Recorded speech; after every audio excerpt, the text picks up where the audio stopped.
தரணி வாழ் தமிழர்களின் இதய ஒலி தமிழன் 24.com.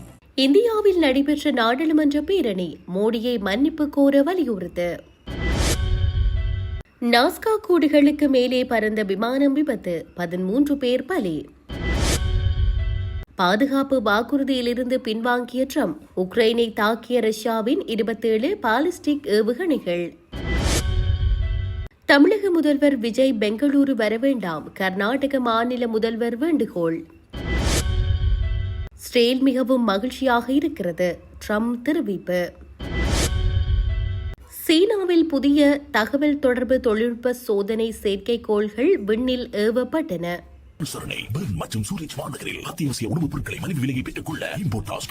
தொடர்பென விரிவான செய்திகள். கடந்த ஜூலை 20 அன்று இந்தியாவில் நடைபெற்ற நாடாளுமன்ற பேரணியில் கலந்து கொண்டதற்காக 12 வயது சிறுமிகள் மீது அந்நாட்டு காவல்துறை தாக்குதல் நடத்தியதற்கு பிரதமர் மோடி மன்னிப்பு கோரியாக வேண்டுமென சிஜேபி நிறுவனர் அபிஜித் தீப்கே வலியுறுத்தியுள்ளார். ஜந்தர் மந்தர் போராட்டத்தில் தமக்கு எதிராகவும் தமது மறைந்த தாயார் குறித்தும் அவதூறான வார்த்தைகளை பயன்படுத்திய மாணவர்களை மன்னிப்பதாக பிரதமர் மோடி இன்ஸ்டாகிராமில் செல்ஃபி காணொலி ஒன்றை வெளியிட்டார். அதில் எனக்கு எதிராகவும் எனது மறைந்த தாயாருக்கு எதிராகவும் எழுப்பப்பட்ட அவதூறுகள் முழக்கங்கள் என்னை ஆழமாக காயப்படுத்தின. இருப்பினும் தவறு செய்யும் இளைஞர்களுக்கும் சிறுவர்களுக்கும் தண்டனையை தேடாமல் அவர்கள் தங்கள் தவறுகளிலிருந்து கற்றுக்கொள்ளவும் அவர்களை சரியான பாதையில் வழிகாட்டவும் சமூகம் வாய்ப்பளிக்க வேண்டும். நான் அந்த மாணவர்களை மன்னிக்கின்றேன் என பிரதமர் மோடி குறிப்பிட்டிருந்தார். இந்நிலையில் தன்னை இழிவாக பேசிய மாணவர்களை மன்னிப்பதாக மோடி நேற்று முன்தினம் இரவு இன்ஸ்டாகிராமில் வெளியிட்ட செல்ஃபி காணொலியை விமர்சித்து நேற்று தீப்தே எக்ஸ் பக்கத்தில் காணொலியொன்றை வெளியிட்டார். அதில் கருத்து தெரிவித்த அவர், நேற்று மோடிஜி ஒரு காணொலியில் சிறுவர்களை மன்னிப்பதாக கூறியிருந்தார். இன்றிரவு அவர் மீண்டும் ஒரு காணொலியை வெளியிட்டு ஜூலை 20 மாணவர்கள் மீது நடத்தப்பட்ட தடியடிக்கு மன்னிப்பு கேட்பார் என நம்புகின்றேன். 12 வயது சிறுமிகளின் தலையில் காவல்துறை தாக்கியது, பெண்களின் ஆடைகள் கிழிக்கப்பட்டன. எனவே மோடி காவல்துறையால் கொடூரமான முறையில் தாக்கப்பட்ட பெண்களிடம் மன்னிப்பு கேட்க வேண்டும் என தெரிவித்துள்ளார். அதனைத் தொடர்ந்து மாணவர்களை மன்னித்து விடுவதாக அவர் பேசியதற்கு பதிலளிக்கும் வகையில் மக்களவை எதிர்க்கட்சித் தலைவர் ராகுல் காந்தி எக்ஸ் பதிவு ஒன்றை வெளியிட்டுள்ளார். அதில் அவர், பெற்றோர் தனது பிள்ளையின் மறைவினால் படும் துக்கத்தை விட பெரிய வலி வேறேதுமில்லை. தங்கள் குடும்பத்தில் இளம் வயதுடைய ஒருவரை பறிகொடுத்த வலி அவர்களை விட்டு என்றும் நீங்காது. அத்தோடு சிதைந்த கல்வி முறை குறித்த தீவிரமான கேள்வியும் அவர்களை விட்டு நீங்காதிருக்கிறது என கூறியுள்ளார். உக்ரைன் மீது நடந்த தீவிர ரஷ்ய தாக்குதலை தொடர்ந்து மேற்கத்திய வான் பாதுகாப்புக்கான தனது வேண்டுகோளை அந்நாட்டு ஜனாதிபதி வொலோடிமிர் ஜெலன்ஸ்கி மீண்டும் விடுத்துள்ளார். இந்நிலையில் இந்த தாக்குதலில் ரஷ்யா 27 பாலிஸ்டிக் ஏவுகணைகளை ஏவியதாகவும் ஒன்று மட்டுமே சுட்டு வீழ்த்தப்பட்டதாகவும் ரஷ்ய தரப்புகள் தெரிவித்துள்ளன. உக்ரைன் பேட்ரியாட் இடைமறிப்பு விமானங்களை தயாரிக்க அனுமதிப்பதாக அளித்திருந்த பகிரங்க வாக்குறுதியிலிருந்து அமெரிக்க ஜனாதிபதி டொனால்டு டிரம்ப் பின்வாங்கிய சில மணி நேரங்களுக்கு பிறகு இந்த தாக்குதல் நடத்தப்பட்டுள்ளது. கடந்த 2 நாட்களில் ரஷ்யா நடத்திய 2வது பெரிய வான்வெளி தாக்குதல் இதுவாகும். பரந்த போர் முனையில் முன்னேறுவதற்கு உக்ரைன் போராடி வரும் நிலையில் அங்குள்ள முக்கிய பாதுகாப்பு அமைப்புகளின் பற்றாக்குறையை அம்பலப்படுத்தவே ரஷ்யா இந்த தாக்குதலை நடத்துவதாக ராணுவ தரப்பு அறிவித்துள்ளன. உக்ரைன் மீதான சமீபத்திய தாக்குதலில் தலைநகர் கீவ் மற்றும் அதை சுற்றியுள்ள பகுதிகளை குறிவைத்து நடத்தப்பட்ட தாக்குதல்களில் 4 குழந்தைகள் உட்பட குறைந்தது 9 பேர் கொல்லப்பட்டதாகவும் 30 பேர் காயமடைந்ததாகவும் அந்நகர மேயரை மேற்கோள்காட்டி சர்வதேச ஊடகங்கள் செய்தி வெளியிட்டுள்ளமை குறிப்பிடத்தக்கது. பெருவில் உள்ள உலக புகழ் பெற்ற தொல்லியல் பாரம்பரிய பகுதியான நாஸ்கா கூடுகளுக்கு மேலே பறந்து கொண்டிருந்த சுற்றுலா விமானம் ஒன்று விபத்துக்குள்ளானதில் 13 பேர் உயிரிழந்துள்ளதாக அந்நாட்டு அதிகாரிகள் தெரிவித்துள்ளனர்.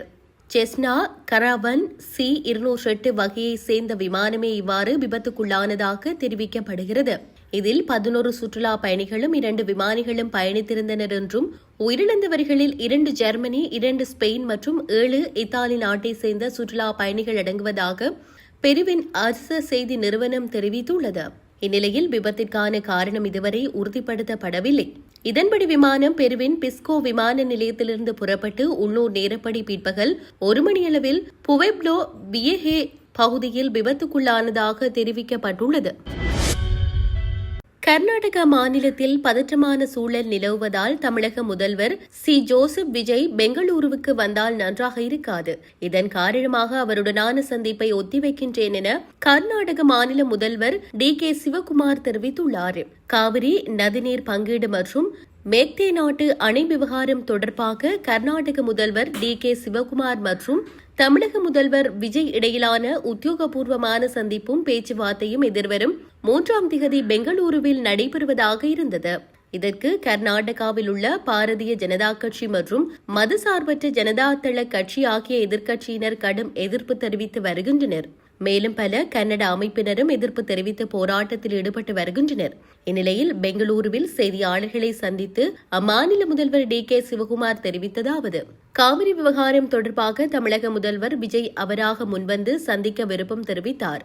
நானும் அதனால் நட்புறவுடன் சந்திக்க விரும்பினேன். காவிரி நீர் ஒழுக்காற்று குழு மற்றும் காவிரி மேலாண்மை ஆணையம் ஆகியவை தமிழகத்திற்கு நாளாந்தம் 3500 கன அடி நீரை உடனடியாக திறந்துவிட வேண்டும் என உத்தரவிட்டது.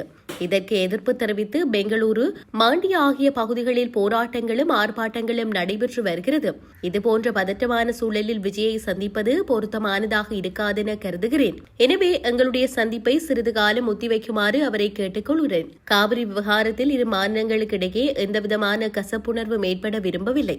இரு மாநிலங்களும் பயனடையும் வகையில் தீர்வு அமைய வேண்டும். மழை நல்ல முறையில் பொழிந்தால் இந்த பிரச்சனை தீர்ந்துவிடும் என்றார். இதன் காரணமாக எதிர்வரும் 3ஆம் தேதி பெங்களூரு சென்று அம்மாநில முதல்வர் DK சிவகுமாரை தமிழக முதல்வர் ஜோசப் விஜய் சந்திக்கவிருந்த திட்டம் ரத்து செய்யப்பட்டிருக்கிறது என்ற தகவல்கள் வெளியாகியிருக்கிறது. காசா பகுதியில் இருக்கும் ஹமாஸ் மற்றும் பிற ஆயுதமேந்திய பாலஸ்தீன குழுக்களை முழுமையாக ஆயுதமேற்க செய்வதற்காக தன்னுடைய அமைதி வாரியம் எட்டிய ஒப்பந்தம் குறித்து இஸ்ரேல் மிகவும் மகிழ்ச்சியாக இருப்பதாக அமெரிக்க ஜனாதிபதி டொனால்டு ட்ரம்ப் வெள்ளிக்கிழமை தெரிவித்துள்ளார். நாங்கள் இஸ்ரேலுடன் ஒரு புரிதலை கொண்டுள்ளோம். இது குறித்து இஸ்ரேல் மிகவும் மகிழ்ச்சியாக உள்ளது. இஸ்ரேல் நமக்கு உதவியது. அவர்கள் சிறப்பாக செயற்பட்டுள்ளனர் என்று ட்ரம்ப் கூறினார். இதில் ஏற்ற இறக்கங்கள் இருக்குமா? நிச்சயமாக அங்கு நிலவுவது மிகவும் சிக்கலான ஒரு சூழல் என்றும் அவர் குறிப்பிட்டார். ஹமாஸை ஆயுதமேந்த செய்வது சாத்தியம் என்று யாரும் நினைத்து பார்க்காத வேளையில் இந்த ஒப்பந்தத்தை ஒரு மிகப்பெரிய திருப்புமுனை என்று ட்ரம்ப் வர்ணித்தார். காசாவில் இஸ்ரேலின் போரை முடிவுக்கு கொண்டு வருவதற்கான ட்ரம்பின் 20 அம்ச திட்டத்தை செயல்படுத்துவதில் இந்த ஒப்பந்தம் ஒரு முக்கிய மைல்கல் என்று ட்ரம்ப் கடந்த வியாழக்கிழமை குறிப்பிட்டிருந்தார். மேலும் இந்த ஒப்பந்தம் கட்டம் கட்டமாக நடைமுறைப்படுத்தப்படும் என்று ட்ரம்ப் தெரிவித்தார். ஆயுதங்களை களைவது தொடரும் போதே இஸ்ரேலிய படைகள் வெளியேறும் என்றும் காசாவை பாதுகாக்க புதிய பாலஸ்தீன பாதுகாப்பு படையுடன் இணைந்து சர்வதேச ஸ்திரத்தன்மை படை செயற்படும் என்றும் அவர் கூறியுள்ளார். சீனாவின் சாஞ்சி மாகாணத்தில் உள்ள தைவான் செயற்கைக்கோள் ஏவுதளத்திலிருந்து புதிய தகவல் தொடர்பு தொழில்நுட்ப சோதனை செயற்கைக்கோள் கடந்த வியாழக்கிழமை விண்ணில் ஏவப்பட்டதாக அந்நாட்டு ஊடகங்கள் உறுதிப்படுத்தியுள்ளன. இந்த செயற்கைக்கோள் மேம்படுத்தப்பட்ட லாங் மார்ச் 6 என்ற ராக்கெட் மூலம் குறித்த ஏவுதளத்திலிருந்து வியாழக்கிழமை காலை விண்ணில் ஏவப்பட்டன. இவை அதிவேக செயற்கைக்கோள் தகவல் தொடர்பு, தொலைக்காட்சி ஒளிபரப்பு மற்றும் தரவு பரிமாற்ற சேவைகளுக்காக பயன்படுத்தப்படும் என தெரிவிக்கப்படுகிறது. லாங் மார்ச் ராக்கெட் வரலாற்றில் இது 600வது விண்வெளி பயணம் என்றும் குறிப்பிடப்படுகிறது.